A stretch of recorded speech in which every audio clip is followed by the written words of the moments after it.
Good morning everybody, welcome to CCI Barmer. अपनी बात चल रही थी भारतीय समाज सुधारकों के द्वारा 19वीं शताब्दी में भारतीय समाज में किए गए सुधार एवं सामाजिक एवं धार्मिक सुधार आंदोलनों के अंतर्गत ही हम बात कर रहे थे। सबसे पहला वो व्यक्तित्व था जिन्होंने इस समाज सुधार की तरफ कदम बढ़ाया, राजा राम मोहन राय के बारे में पिछली क्लास में कुछ चर्चाएं हमने उनके बारे में की थी। आज अपन बात कर रहे हैं राजा राम मोहन राय के द्वारा समाज में फैली व्याप्त बुराइयों के लिए उन्होंने एक संस्था की स्थापना की, उनके बारे में। तो राजा राम मोहन राय के द्वारा जो संस्था स्थापित की गई उनको हम किस नाम से जानते हैं, तो ये हमें याद रखना है। इनको कहा जाएगा ब्रह्म समाज।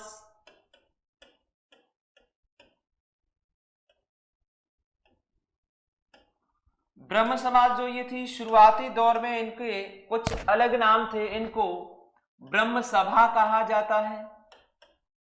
शुरुआती दौर में इनको ब्रह्म सभा या आप कह सकते हैं इनको ब्रह्म संप्रदाय, ब्रह्म संप्रदाय, या आप अंग्रेजी में बोलेंगे तो इनके लिए जो हमें नाम मिलता है गॉड सोसाइटी। अंग्रेजी के लिए नाम मिलता है हमें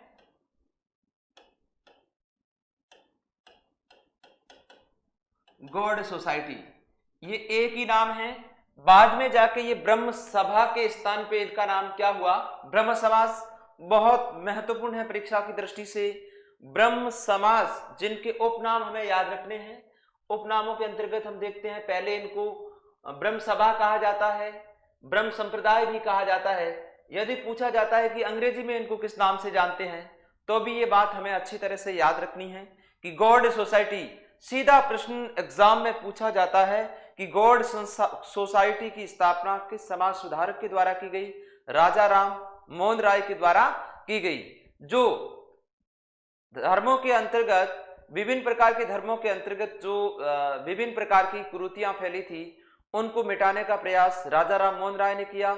आधुनिक भारत का पहला व्यक्तित्व कह सकते हैं हम, भारतीय पुनर्जागरण का पिता कह सकते हैं, पत्रकारिता का अग्रदूत कहा जाता है उनको, पुनर्जागरण का प्रभात तारा कहा जाता है, मॉर्निंग स्टार कहा जाता है। ऐसी कई उपाधियां उनके आगे रही, जिनको भूत, अतीत और भविष्य के बीच सेतु भी कहा जाता है। यानी राजा राम मोहन राय पहले व्यक्तित्व थे जिन्होंने समाज सुधार की तरफ कदम बढ़ाया और एक महत्वपूर्ण संस्था की स्थापना इनके द्वारा की गई। इस संस्था की जो स्थापना की जाती है वो हमें याद रखना है कि ब्रह्म समाज की जो स्थापना राजा राम मोहन राय के द्वारा की जाती है, वो की जाती है, तिथि हमें याद रखनी है, क्योंकि डेट सहित ये परीक्षा में प्रश्न पूछा जाता है कि ब्रह्म समाज की स्थापना कब की गई। तो हम याद रखेंगे 20 अगस्त 1828। 20 अगस्त 1828 को किस स्थान पे की गई, स्थान भी बहुत महत्वपूर्ण है। किस स्थान पे की गई, इसकी जो स्थापना कलकत्ता में की गई थी 20 अगस्त 1828 को। यदि पूछा जाता है कि किस स्थान पे की जाती है, तो भी हमें ये बात याद रखनी है, कलकत्ता। राजा राम मोहन राय के द्वारा ब्रह्म समाज किस स्थान पे स्थापित किया गया विद्यार्थियों, तो हमें याद रखना है कलकत्ता। अच्छी तरह से याद रखेंगे। 20 अगस्त 1828 को राजा राम मोहन राय के द्वारा ब्रह्म समाज की स्थापना की गई, जिनको ब्रह्म सभा, ब्रह्म संप्रदाय, गॉड सोसाइटी, बहुत महत्वपूर्ण है। सीधा अंग्रेजी में दिया जाता है तो हम सोचते रह जाएंगे कि ये ऐसी तो कोई संस्था हमने पढ़ी भी नहीं है। इसलिए याद रखना है कि अंग्रेजी का जो वर्ड है वो भी हमें याद रखना। गॉड सोसाइटी की स्थापना किसके द्वारा की गई, राजा राम मोहन राय के द्वारा इनकी स्थापना की गई थी। तो ये इनके द्वारा स्थापित एक समाज था। इसके बाद इसी ब्रह्म समाज के अंतर्गत ही कल हमने पढ़ा था कि 1828 में इसकी स्थापना कर दी जाती है। और भारतीय समाज की कई ऐसी बुराइयां थी, सती प्रथा, बाल विवाह, प्रदा प्रथा, बहु विवाह, छुआछूत, जातिवाद, मूर्ति पूजा, पुरोहितवाद, आडंबरवाद, ऐसी बहुत सारी कुरीतियां हमारे समाज में थी। इनको मिटाने का प्रयास किसके द्वारा किया जाता है, राजा राम मोहन राय के द्वारा। इनका जो मुख्य उद्देश्य था हिंदू धर्म में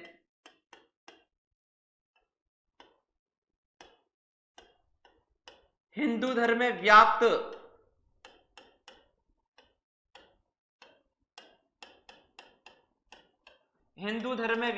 कुरीतियों को मिटाना।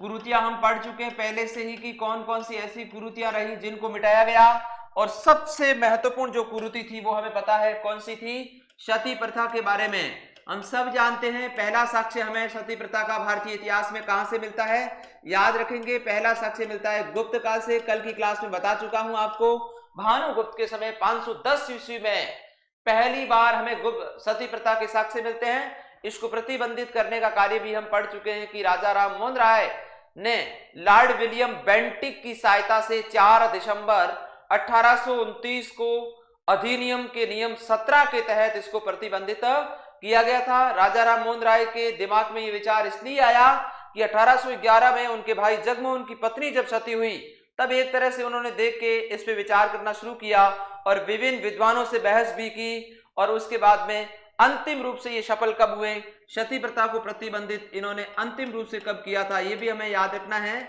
सती प्रथा को अंतिम रूप से जो प्रतिबंधित किया जाता है वो 4 दिसंबर 1829। उस समय जो गवर्नर जनरल हमारा था जी जिसको हम कहते हैं, वो थे हमें लॉर्ड विलियम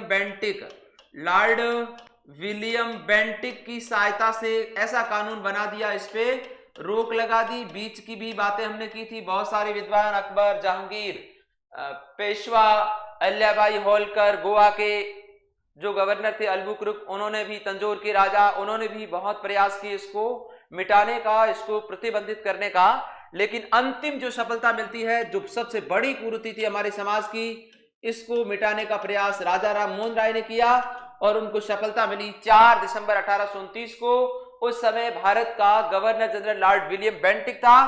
किस नियम के तहत इसको प्रतिबंधित किया गया, ये भी हमें बात याद रखनी मित्रों, नियम 17 के तहत इसको प्रतिबंधित किया गया था। तो सबसे मुख्य जो था वो था हिंदू धर्म में व्याप्त बुराइयों को मिटाना, लेकिन हमें यह भी बात याद रखनी है कि केवल हिंदू धर्म से संबंधित नहीं था ये, इसमें सभी धर्मों को बराबर मान्यता थी। कि इस ब्रह्म समाज के अंतर्गत हम देखते हैं हिंदू, मुस्लिम और ईसाई, हिंदू, मुस्लिम, ईसाई सभी धर्मों को मान्यता, सभी धर्मों को मान्यता थी। केवल ऐसा नहीं था कि केवल हिंदूवादी थी, ऐसी बात बिल्कुल भी नहीं थी। बहुत सारी बातों की चर्चा हम इनके लिए कर चुके हैं कि जो हमारा ब्रह्म समाज था उसी के अंतर्गत हम देखते हैं कि ये पाश्चात्य जो शिक्षा प्रणाली थी, कल पढ़ा था, अंग्रेजी जो शिक्षा पद्धति थी उसके क्या थे, समर्थक थे। कि भारत में यदि पुनर्जागरण करना है, जनता में यदि नवाचार लाना है, तो अंग्रेजी शिक्षा का होना बहुत जरूरी है। इसलिए याद रखेंगे राजा राम मोहन राय किस शिक्षा प्रणाली के, अंग्रेजी शिक्षा प्रणाली के समर्थक, अंग्रेजी शिक्षा प्रणाली के समर्थक थे, अंग्रेजी शिक्षा प्रणाली के समर्थक थे। बाकी वाले जो वैदिक संस्कृति करेंगे ये अच्छी तरह से याद रखना है, जिसको हम कह सकते हैं अंग्रेजी की जगह दूसरा वर्ड यदि लिया जाएगा तो पाश्चात्य जो शिक्षा थी, पश्चिमी देशों की जो शिक्षा थी, उनके क्या थे, समर्थक थे। याद रखेंगे राजा राम मोहन राय ने कहा कि भारत में ब्रिटिश शासन जरूरी है, भारत में ब्रिटिश शासन जरूरी है, लेकिन ब्रिटिश शासन में भारतीयों का प्रतिनिधित्व बहुत जरूरी है। अचानक उनको बाहर नहीं निकालना चाहिए भारत से, ब्रिटिश भारत में जरूरी है और उनकी शासन व्यवस्था में भारतीयों का प्रतिनिधित्व होना जरूरी है। यानी ब्रिटिश शासन व्यवस्था में भारतीयों का प्रतिनिधित्व, इन्होंने इस बात पे भी जोर दिया, ब्रिटिश शासन व्यवस्था में,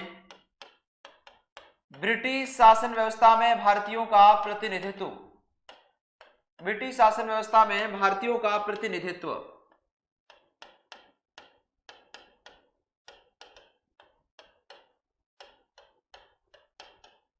इनके अलावा इन्होंने कहा कि जो भारत से धन निष्कासन हो रहा है, भारत से जो धन निष्कासन हो रहा है उसके लिए इन्होंने कहा कि अंग्रेजों को या ब्रिटिश को स्थायी रूप से भारत में बचा देना चाहिए, ताकि वो लोग स्थायी रूप से यहां रहेंगे तो हमारा जो धन है वो ब्रिटेन के लिए नहीं जाएगा।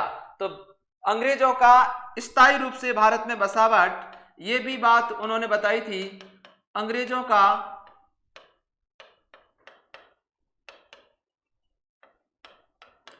स्थायी रूप से भारत में बसना ताकि धन निष्कासन को रोका जा सके। धन निष्कासन का सिद्धांत आपको पता है, ड्रेन थ्योरी दादा भाई नारोजी के द्वारा दिया गया था। धन निष्कासन को रोकने के लिए उन्होंने कहा कि अंग्रेजों को स्थायी रूप से भारत में बस जाना चाहिए। तो ये ब्रह्म समाज संप्रदाय के बारे में अपन पढ़ रहे हैं। बहुत सारी ऐसी बातें रही जिसके अंतर्गत हम ये देखते हैं कि इन्होंने किसका विरोध किया था। ब्रह्म समाज ने मूर्ति पूजा का विरोध किया गया इनके द्वारा। इनके बाद हम देखते हैं पुरोहितवाद का विरोध, छुआछूत, जाति प्रथा का भी विरोध इनके द्वारा किया गया। नस्ल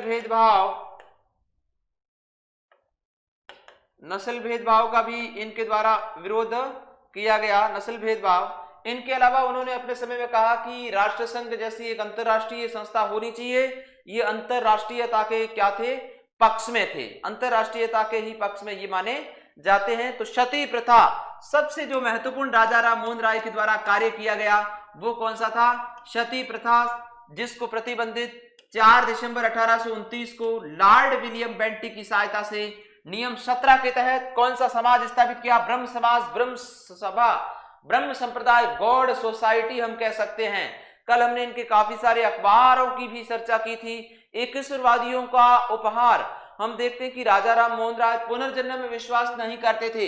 ये ईश्वर की एकता में विश्वास करते हैं, पुनर्जन्म में इनका विश्वास नहीं था, पुनर्जन्म में विश्वास नहीं था। ईश्वर की एकता और आत्मा की अमरता में राजा राम मोहन राय क्या करते थे, विश्वास करते थे। ऐसे प्रश्न यदि कॉन्सेप्ट से पूछे जाते हैं तो याद रखना है, विश्वास नहीं था। इन सभी का इन्होंने क्या किया था, खंडन किया था। याद रखना हमें राजा राम मोहन राय के बारे में ये सारी बातें। इसके बाद में राजा राम मोहन राय इंग्लैंड प्रवास, इसके बाद में राजा राम मोहन राय की इंग्लैंड यात्रा।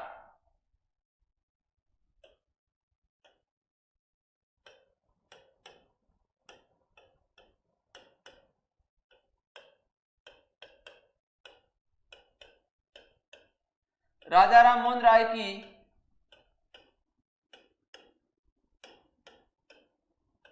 इंग्लैंड यात्रा, हम देखते हैं कि इसके समय, राजा राम मोहन राय के समय हम देखते हैं, ये बात हमें याद रखना है कि इनको जो राजा की उपाधि दी गई थी, राजा राम मोहन राय को कौन सी उपाधि याद रखना, राजा, कल हमने पढ़ा था युगदूत की उपाधि सुभाष चंद्र बोस के द्वारा दी जाती है और राय की उपाधि इनके पिता के द्वारा दी जाती है। अच्छी तरह से 2 उपाधियां याद रखनी है हमें। लेकिन जो राजा की उपाधि इनको दी गई थी वो मुगल शासक अकबर द्वितीय के द्वारा, याद रखेंगे, मुगल शासक अकबर द्वितीय, राजा राम मोहन राय को राजा की जो उपाधि दी गई वो किस शासक के द्वारा दी गई थी, ये बात हमें याद रखनी है। किसके द्वारा, अकबर द्वितीय, अकबर द्वितीय था ये, अकबर द्वितीय के द्वारा इनको राजा राम मोहन राय को राजा की उपाधि दी गई है। इसके बाद राजा राम मोहन राय 1830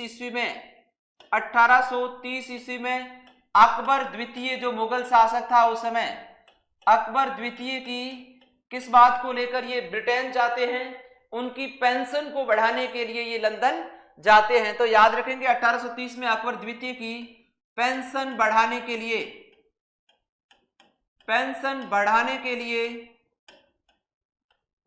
लिए इंग्लैंड की यात्रा करते हैं। याद रखेंगे, इंग्लैंड की यात्रा पे जाते हैं। किस लिए पूछा जाएगा, राजा राम मोहन राय ने इंग्लैंड की यात्रा क्यों की, उनको राजा की उपाधि मुगल शासक अकबर द्वितीय ने दी थी। उनकी पेंशन की मात्रा को बढ़ाने के लिए अकबर द्वितीय ने राजा राम मोहन राय को कहां भेजा, इंग्लैंड भेजा था।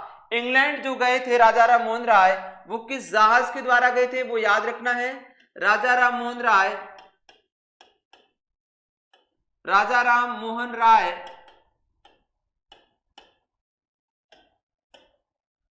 राजा राम मोहन राय इंग्लैंड जो यात्रा की थी वो किस जहाज के द्वारा की जाती है, वो हम याद रखेंगे आल्फिन।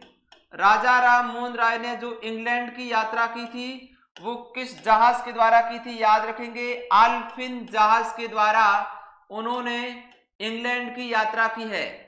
आल्फिन जहाज, अच्छा प्रश्न है, बढ़िया प्रश्न पूछा जाता है कि राजा राम मोहन राय के द्वारा इंग्लैंड की जो यात्रा की थी वो किस जहाज के द्वारा की गई, आल्फिन की यात्रा की गई। क्यों गए, किस लिए गए, ये भी बात याद रखना है। पेंशन बढ़ाने, किस मुगल शासक की पेंशन बढ़ाने के लिए, अकबर द्वितीय की पेंशन बढ़ाने के लिए लंदन गए थे। कब गए थे, 1830। याद रखना अच्छी तरह से, समुद्र पार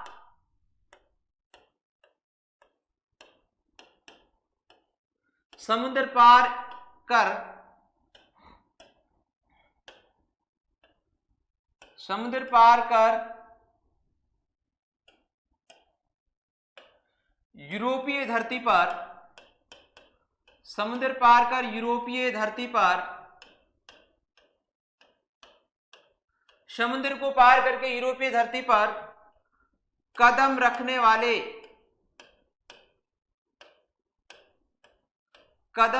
वाले पहले भारतीय थे। याद रखेंगे, ये बहुत महत्वपूर्ण बातें हैं राजा राम मोहन राय की, कि उन्होंने जो इंग्लैंड की यात्रा की थी वो समुद्र पार करके जाने वाले पहले भारतीय यूरोप जाने वाले कौन थे, राजा राम मोहन राय।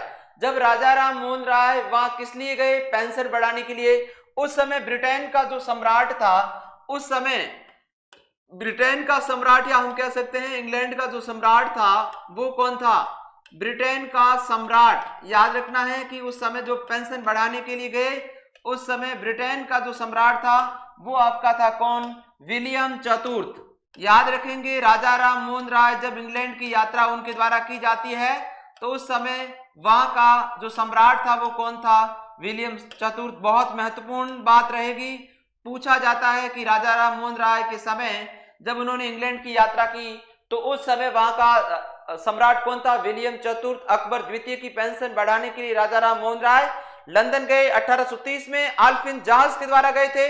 यूरोप की धरती पर समंदर को पार करके कदम रखने वाले पहले व्यक्तित्व भारतीय कौन थे, वो राजा राम मोहन राय। और अकबर द्वितीय ने ही राजा राम मोहन राय को कौन सी उपाधि मित्रों, राजा की उपाधि अकबर द्वितीय, युगदूत की उपाधि सुभाष चंद्र बोस ने दी थी, और राय की उपाधि इनके पिता के द्वारा इनको प्रदान की गई थी। बहुत सारे उपनामों से इनको जाना जाता है, तो ये बात याद रखेंगे। विलियम चतुर्थ के समय इन्होंने इंग्लैंड की यात्रा की थी। इसके बाद 27 सितंबर 1833 को, 27 सितंबर 1833 याद रखना, क्योंकि 22 मई 1772 को इनका जन्म स्थान था। इस दिन इनकी क्या हो जाती है, इंग्लैंड का एक शहर रहेगा कौन सा, ब्रिस्टल।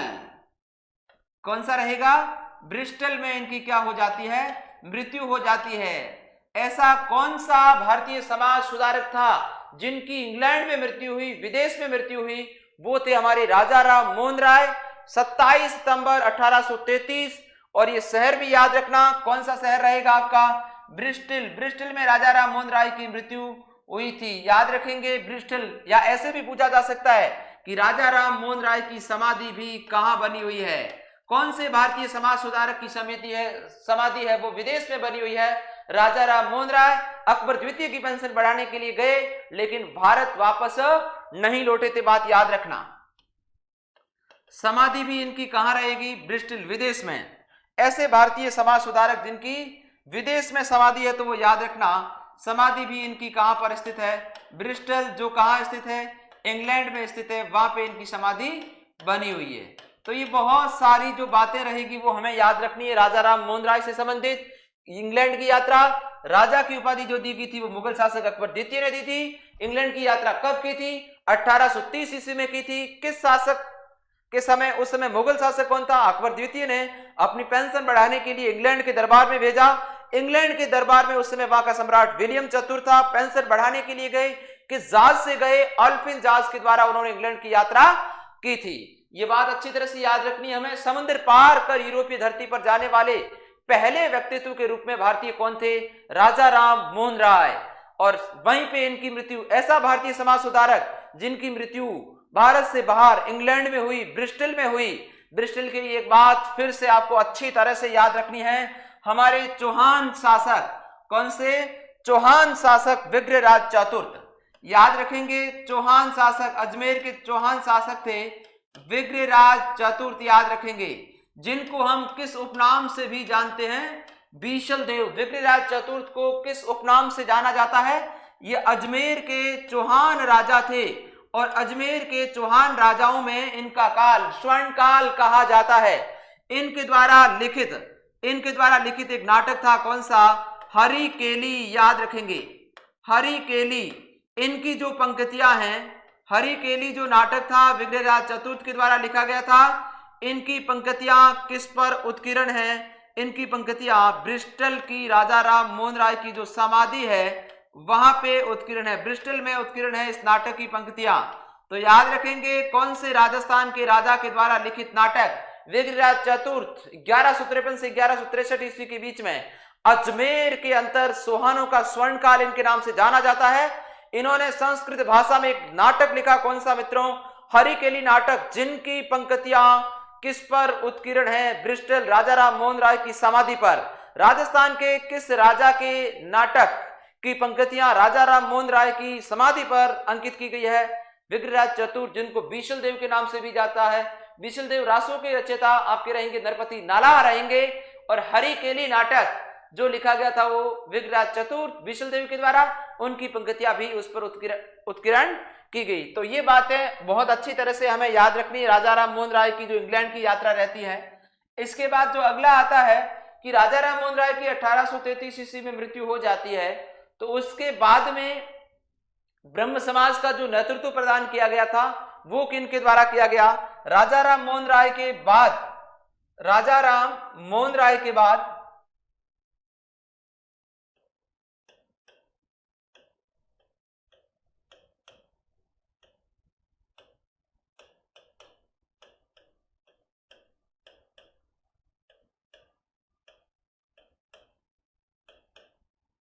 राजा राम मोहन राय की मृत्यु के बाद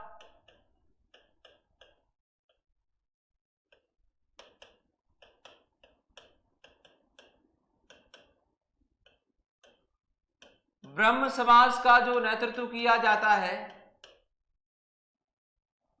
जिसमें हमें दो नाम याद रखने हैं कि इसके बाद में जो किया जाता है वो दो नाम रहेंगे। एक तो रहेगा कौन? द्वारिकानाथ,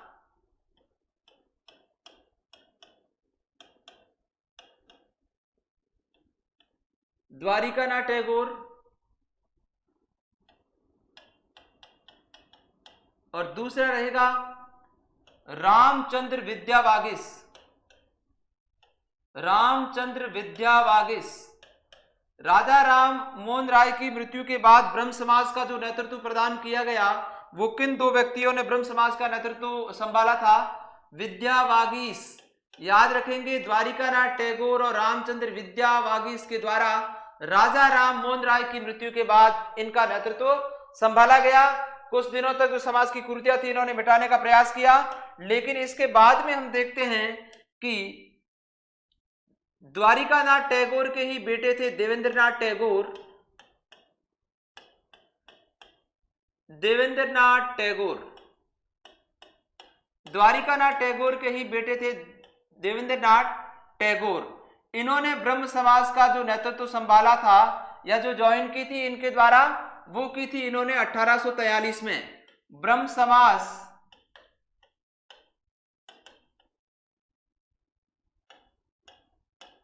इनका जो ब्रह्म समाज में पदार्पण होता है वो होता है 1843 ईस्वी के अंतर्गत। इनके द्वारा जो संस्थाएं स्थापित की जाती है ब्रह्म समाज के अंतर्गत वो हम देखते हैं। इनके द्वारा जो संस्थाएं स्थापित की जाती है वो थी तत्वरंजिनी,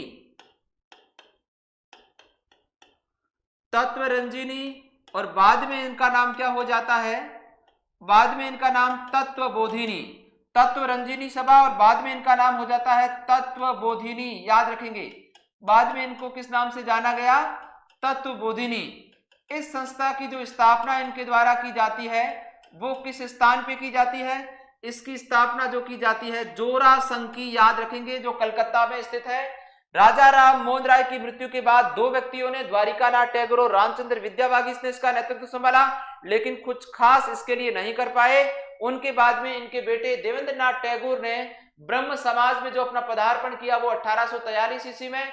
इसके लिए उन्होंने जो संस्थाएं स्थापित की थी इनका प्रचार करने के लिए, तत्व रंजनी सभा, उसी को बाद में क्या कहा गया, तत्व बोधिनी कहा गया, याद रखेंगे। इसकी जो स्थापना की जाती है जोरा संघ की, तत्व रंजनी तत्व बोधिनी सभा की स्थापना जोरा संघ की, जो कहां स्थित है, कलकत्ता में इसकी स्थापना की गई थी। और 1839 ईस्वी में ही 1839 ईस्वी में तत्व बोधिनी पत्रिका का, तत्व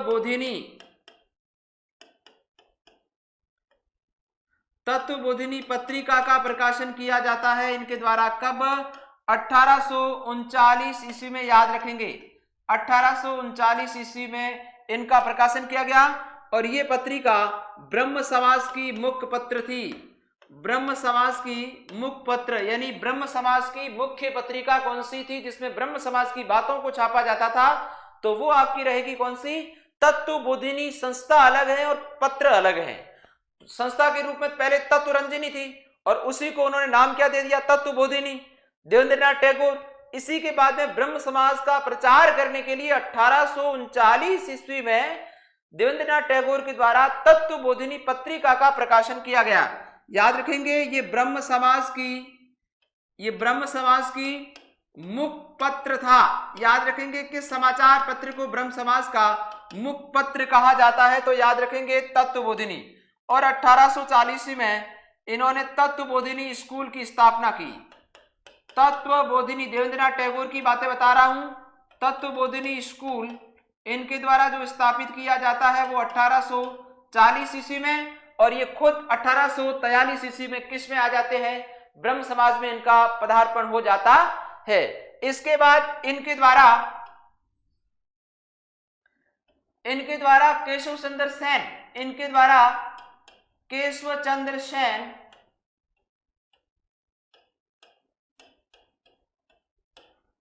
केशव चंद्र सेन को 1857 ईस्वी में, केशव चंद्र सेन को कब? 1857 ईस्वी में ब्रह्म समाज में पदार्पण किया जाता है, ब्रह्म समाज में लिया जाता है देवेंद्रनाथ टैगोर के द्वारा। कब? 1857 ईस्वी में। केशव चंद्र सेन किससे जुड़े? ब्रह्म समाज से। याद रखेंगे केशव चंद्र सेन ब्रह्म समाज से कब जुड़े थे? 1857 ईस्वी में। अच्छी तरह से याद रखनी ये बात। केशव चंद्र सेन के द्वारा हम देखते हैं उन्होंने 1860 ईस्वी में केशव चंद्र सेन ने एक संगत सभा, याद रखेंगे, संगत सभा की स्थापना की थी। किसने? केशव चंद्र सेन ने की थी। स्थापना कब? 1860 में। और इसके संस्थापक कौन रहते हैं? केशव चंद्र सेन। केशव चंद्र सेन ने 1860 में संगत सभा की स्थापना की थी। अच्छी तरह से ये बात याद रखनी है। 1857 ईस्वी में ब्रह्म समाज में केशव चंद्र सेन का पदार्पण हुआ था। 1860 में इन्होंने संगत सभा की स्थापना की थी। इसके बाद में 1861 ईस्वी में इंडियन मिरर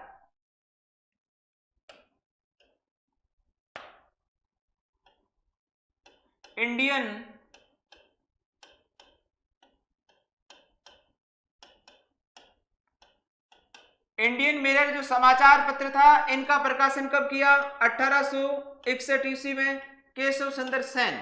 इंडियन मिरर समाचार पत्र का प्रकाशन किसके द्वारा किया गया?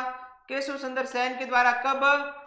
1861 ईस्वी में। ये बात हमें यहां नोट करके रखनी है। ये किसी भारतीय द्वारा निकाला गया पहला दैनिक अखबार था। अच्छी तरह से इंपॉर्टेंट करके इस बात को याद रखना है। इंडियन मिरर का प्रकाशन कब किया गया? 1861 ईस्वी में किया गया था। ये किसी भारतीय द्वारा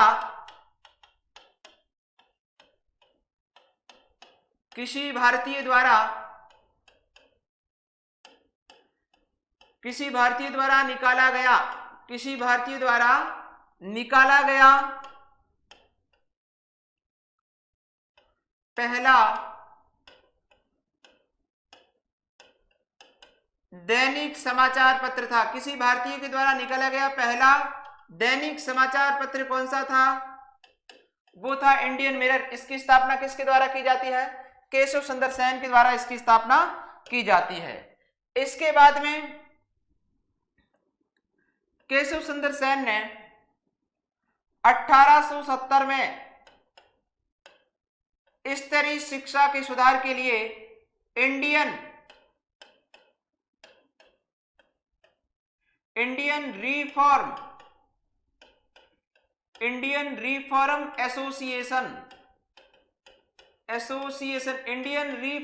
एसोसिएशन की स्थापना की जाती है स्त्री शिक्षा के सुधार के लिए, जिसको आप हिंदी में कह सकते हैं भारतीय सुधार संघ।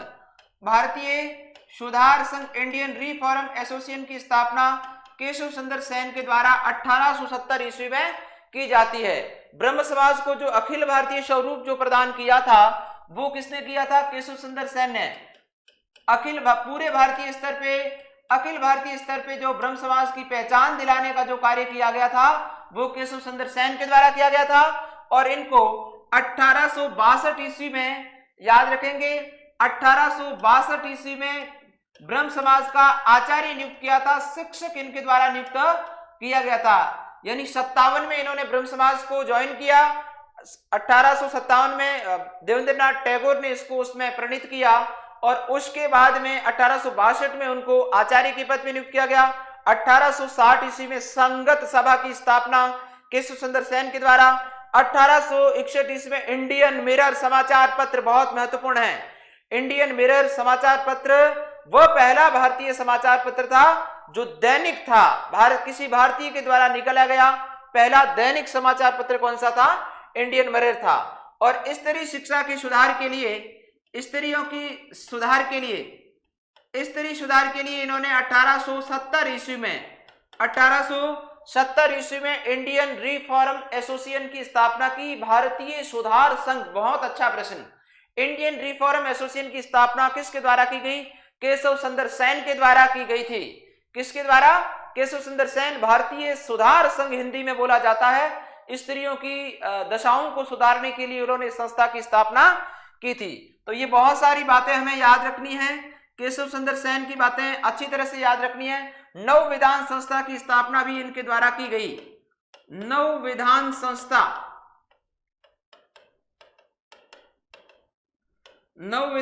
की स्थापना 1870 ईस्वी में केशव सुंदर सेन के द्वारा की गई थी। तो ये उनके बाद में, यानी राजा राम मोहन राय की मृत्यु के बाद में किस तरह से ब्रह्म समाज ने अपनी प्रगति की, उनके बारे में अपन अध्ययन कर रहे हैं। इसके बाद में दो व्यक्तित्व थे, एक तो देवेंद्रनाथ टैगोर और दूसरा रामचंद्र विद्यावागीश। उसके बाद में द्वारिकानाथ टैगोर के ही बेटे देवेंद्रनाथ टैगोर ने इसमें पदार्पण किया 1843 में। उन्होंने इसका प्रचार करने के लिए तत्व रंजिनी, जिसको बाद में तत्व बोधिनी सभा कहा गया, जिसकी स्थापना जोरासंघ की कलकत्ता में की गई, और तत्व बोधिनी के नाम से उन्होंने एक पत्रिका भी निकाली, एक स्कूल भी खोला। उसके बाद में इन्होंने इनका प्रचार किया और उसके बाद 1857 में समाज में नए आचार्य के रूप में ज्वाइनिंग दी थी। किसको? केशव सुंदर सेन को आचार्य के पद में नियुक्त किया 1862। इन्होंने 1860 में संगत सभा, 61 में इंडियन मिरर अखबार, पहला दैनिक अखबार था। 1870 में इंडियन रिफॉर्म एसोसिएशन, भारतीय सुधार संघ की स्थापना, स्त्रियों की दशाओं को सुधारने के लिए इन्होंने इसकी स्थापना की थी। इसके बाद अब ब्रह्म समाज का जो विभाजन होता है, ब्रह्म समाज में आगे जाके विभाजन हो जाएगा, वो बातें हमें याद रखना है। ब्रह्म समाज का विभाजन, पहला विभाजन ब्रह्म समाज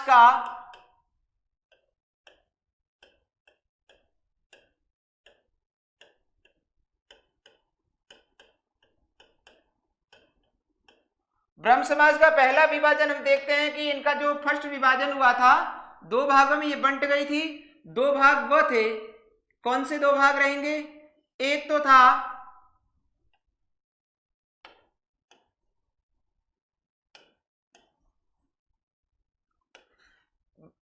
ब्रह्म समाज का पहला जो विभाजन हुआ था, उससे पहले हम कुछ बातें देखते हैं कि 1865 ईस्वी में, कब? 1865 में किनके बीच? केशवचंद्र सेन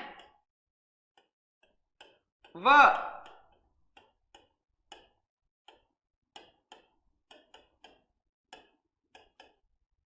केशव सुंदर सेन वो देवेंद्रनाथ टैगोर के बीच में, टैगोर के बीच में उदारवादी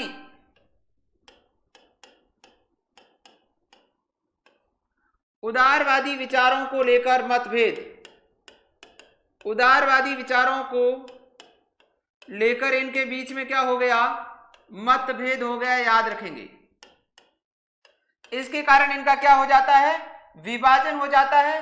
पहला जो विभाजन हम देखते हैं, इनका जो विभाजन था वो दो भागों में था। दो भाग कौन से थे, एक तो बन गया, ये विभाजन हुआ था 1866 में, 65 में इनके बीच में क्या हो जाता है, मतभेद हो जाता है। 1866 ईस्वी में इनका प्रथम विभाजन, याद रखेंगे।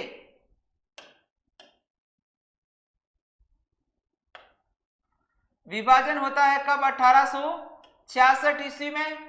और जो विभाजन दो भागों में ब्रह्म समाज बंट जाती है, जिसमें जो पहला भाग रहेगा आपका वो रहेगा आदि ब्रह्म समाज। जो मूल ब्रह्म समाज था, आदि ब्रह्म समाज, शुरुआती ब्रह्म समाज के जो नियम थे उनको मानने वाले लोग। दूसरा था भारतीय ब्रह्म समाज, याद रखेंगे, भारतीय ब्रह्म समाज, आदि ब्रह्म समाज। और दूसरा कौन सा, भारतीय ब्रह्म समाज। मूल जो ब्रह्म समाज था, जिनके मूल जो नियम थे उनको मानने वाले आदि ब्रह्म समाज, जो केवल हिंदू धर्म को महत्व देते थे और ये सभी धर्मों को महत्व देता था। इनका जो संस्थापक था वो था देवेंद्रनाथ टैगोर। आदि ब्रह्म समाज का संस्थापक कौन रहेगा, क्योंकि मूल तो यही था, तो देवेंद्रनाथ टैगोर, याद रखेंगे। देवेंद्रनाथ टैगोर का कौन सा समाज हो गया, आदि ब्रह्म समाज, मूल ब्रह्म समाज। और जो भारतीय ब्रह्म समाज था ये किसके नेतृत्व में अलग हो गया, केशव चंद्र सेन। यानी ब्रह्म समाज का पहला विभाजन जो किया जाता है वो 1866 ईस्वी में ब्रह्म समाज दो भागों में बंट गई। आदि ब्रह्म समाज जो मूल ब्रह्म समाज था, हिंदू धर्म को ही केवल मानता था। केवल किसको मानता था, याद रखना हमें, केवल हिंदू धर्म, हिंदू धर्म को मानने वाला। और इसमें सभी धर्मों की मान्यताएं थी, सभी धर्मों को मानना, सभी धर्मों को मानना। तो इस तरह से इनके विचारों को लेकर इनके बीच में क्या हो जाता है, मतभेद हो जाता है। और ब्रह्म समाज का पहला विभाजन किया जाता है 1866 ईस्वी। ब्रह्म समाज का पहला विभाजन कब किया जाता है, 1866 ईस्वी में। ये बात बहुत अच्छी तरह से हमें याद रखनी है कि ब्रह्म समाज का पहला विभाजन 1866 में दो भागों में बंट गई थी। पहला जो था आदि ब्रह्म समाज और दूसरा कौन सा, भारतीय ब्रह्म समाज। आदि ब्रह्म समाज किनके नेतृत्व में काम कर रहा है, देवेंद्रनाथ टैगोर के नेतृत्व में। पुराना जो मूल था वो आदि ब्रह्म समाज था, देवेंद्रनाथ टैगोर हिंदू धर्म को मानने वाले। दूसरा भारतीय ब्रह्म समाज, केशव सुंदर सेन सभी धर्मों को मानने वाले थे। लेकिन हमें पता है कि ब्रह्म समाज को जो अखिल भारतीय स्तर पर जो प्रसिद्धि मिली थी वो केशव सुंदर सेन के द्वारा ही दी गई थी। इस तरह से 1866 ईस्वी में ब्रह्म समाज का पहला विभाजन किया जाता है। अब इसके बाद में उन्होंने 70 में जो इंडियन रिफॉर्म एसोसिएशन बना दिया केशव सुंदर सेन ने, केशव सुंदर सेन के द्वारा ही यहाँ पे जो किया जाता है, विभाजन कर दिया जाता है, अपना समाज अलग कर दिया जाता है, अलग अलग इनका प्रचार लोगों के द्वारा किया जाता है। इसके बाद हमें याद रखनी कुछ बात केशव सुंदर सेन की, कि केशव सुंदर सेन की सहायता से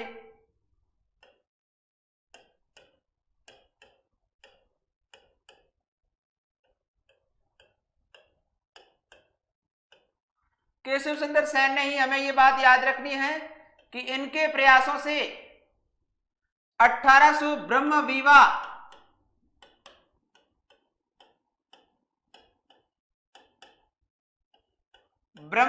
अधिनियम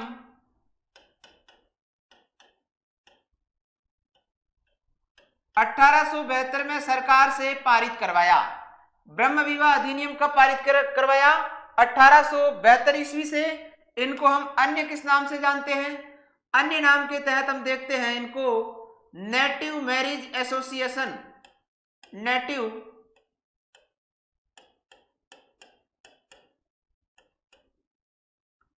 नेटिव मैरिज एक्ट के नाम से भी इनको जाना जाता है। अंतरजातीय एवं विवाह अधिनियम भी इनको कहा जाता है। अंतरजातीय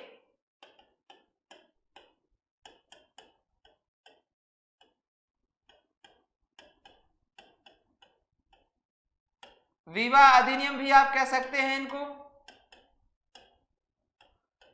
1872 ईस्वी में केशव चंद्र सेन ने सरकार से इनको पास करवा दिया। इस अधिनियम के तहत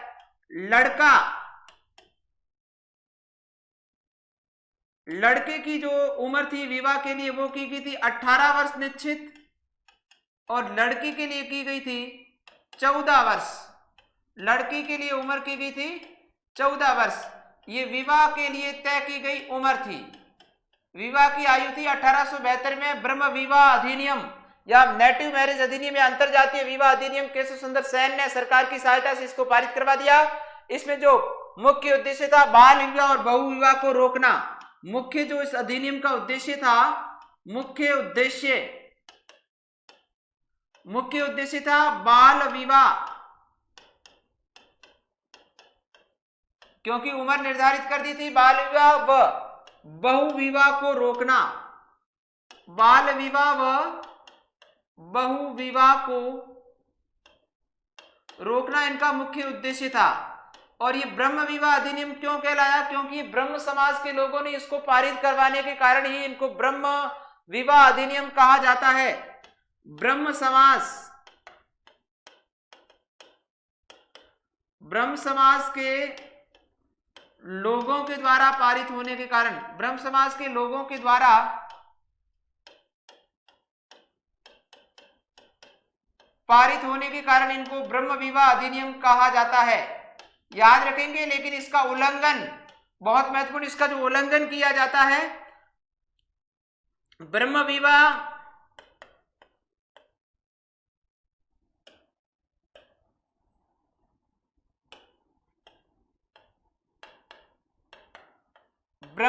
अधिनियम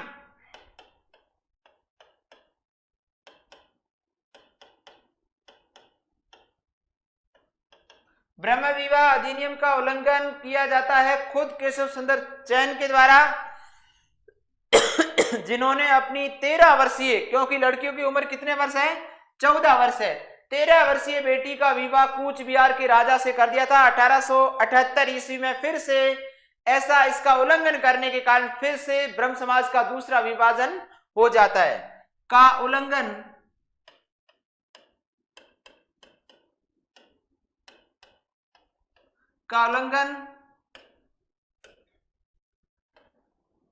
केशव चंद्र सेन ने किया। केशव चंद्र सेन ने अपनी 13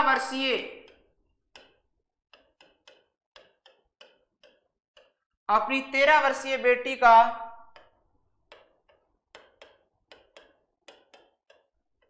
बेटी का विवाह कूच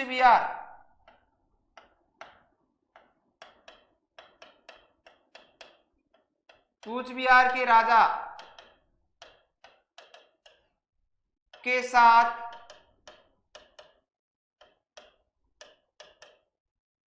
कर दिया।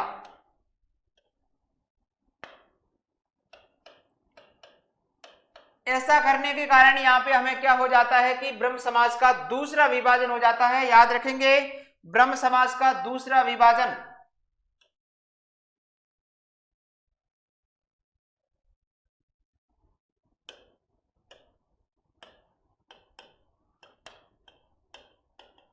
ब्रह्म समाज का पहला विभाजन 1866, जो 2 भागों में बट गई, आदि ब्रह्म समाज और भारतीय ब्रह्म समाज। अब ब्रह्म समाज का दूसरा विभाजन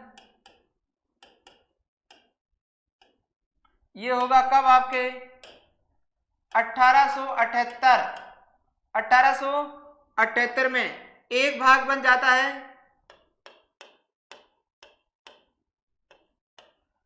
भारतीय ब्रह्म समाज, जो केशव चंद्र सेन के नेतृत्व में था, और दूसरा बन जाता है यहां पे साधारण ब्रह्म समाज। साधारण ब्रह्म समाज जिसका विभाजन हुआ था 1878 में। इसके तो जो संस्थापक आपको बताइए कौन है? केशव चंद्र सेन।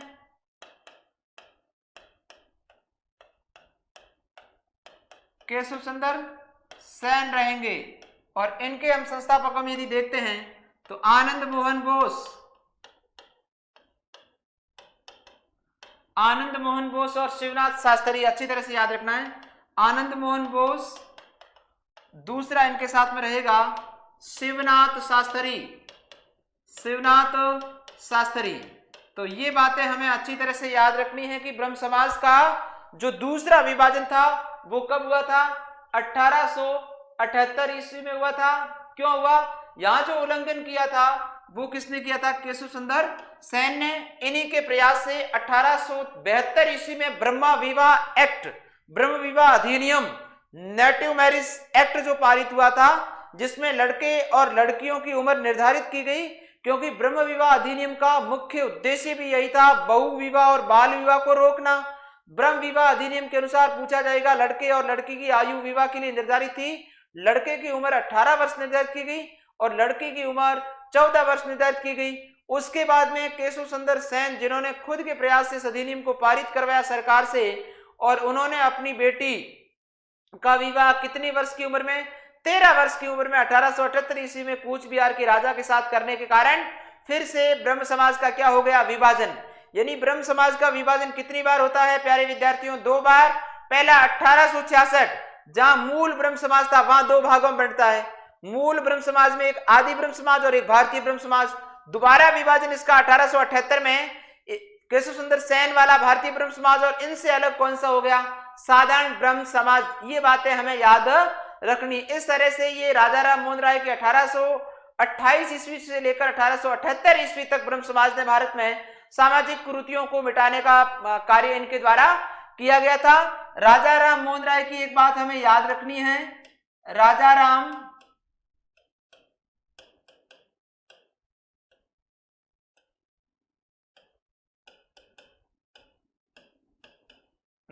मोहन राय ने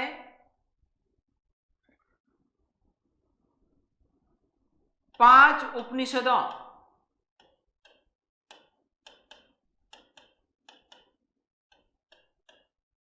संस्कृत से इनका अनुवाद इन्होंने करवाया था। किससे? बांग्ला में। संस्कृत से इनका अनुवाद बांग्ला में करवाया था। वो 5 जो उपनिषद थे, जिसमें पहला ईश, दूसरा कैन, तीसरा ईश कैन कंठ, चौथा मुंडक और पांचवा मांडुक्य। इन 5 उपनिषदों का, ये उपनिषद आपको पता है गुरु के निकट बैठ के शिक्षा प्राप्त करना, 108 इनकी संख्या है। उपनिषदों की संख्या कितनी? 108 है। मूलतः संस्कृत भाषा में थे और इनको किस भाषा में अनुवादित करवाया?